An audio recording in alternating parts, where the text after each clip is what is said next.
உங்ககிட்ட இருக்கிற பணத்தை அள்ளி ரோட்டில் கொட்டிட்டீங்கன்னா பொதுநலம், ரோட்டில் இருக்கிற பணத்தெல்லாம் எடுத்து வீட்டில் வச்சுக்கிட்டீங்கன்னா சுயநலம். இதை தான் இன்னைக்கு மனுஷன் செய்துன்னுக்கிறான். அப்புறம் எங்கே பொதுநலம்? எல்லாத்துலேயும் ஒரு சுயநலம். இறைவனே சுயநலவாதி.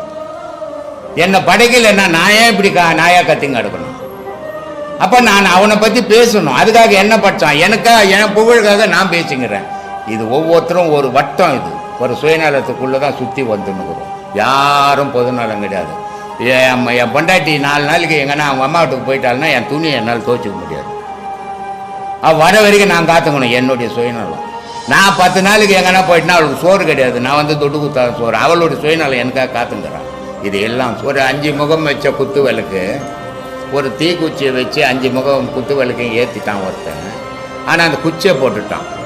எல்லா ஜனங்களும் எரியிற விளக்க போய் வழிபட்டுன்னுக்கிறாங்க. ஆனால் ஒருத்தர் மட்டும் எரிஞ்சு ஊழ்ந்து போன குச்சியை வழிபட்டுருக்கிறான்.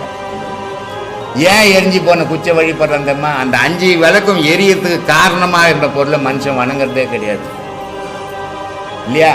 இப்போ உலகத்தில் பார்த்தீங்கன்னா தாயும் தகப்பனும் ஒரு புள்ள வரத்துக்கு காரணமாக இருக்கிறோம். உலகத்தையே அடையாளம் காட்டுறோம் தாய் தப்பனும். தாய் தப்பனை மதிக்கிறதில்லை. அவன் பொண்டாட்டியை தூக்கி தலையில் வச்சுன்னு அகலிகை மாதிரி திரியிறான். தலையில் வச்சிருக்காங்கன்னு சொல்றீங்க. ஏன் சொல்றேன்னா, எது உருவாக்கிச்சோ அதை நினைக்கிறது இல்லை. எது உருவாயிருக்குதோ அதை நினைச்சு தெரிஞ்சுங்கிறான். அதுக்காக சொல்றாரு 5 விளக்கு எரியுதுடா, இந்த விளக்கு எரிய மாட்டா அந்த ஒரு குச்சி இல்லைன்னா. அந்த 5 விளக்கை நீ வழிபடணும்னா அந்த குச்சியை நீ வழிபடணும். அந்த குச்சின்றது இறைவன், 5 விளக்குன்றது நீ. அதனால மனிதனா பிறந்தோம் ஒவ்வொருத்தனும் இறைவனை வழிபடுங்கடான்றான்.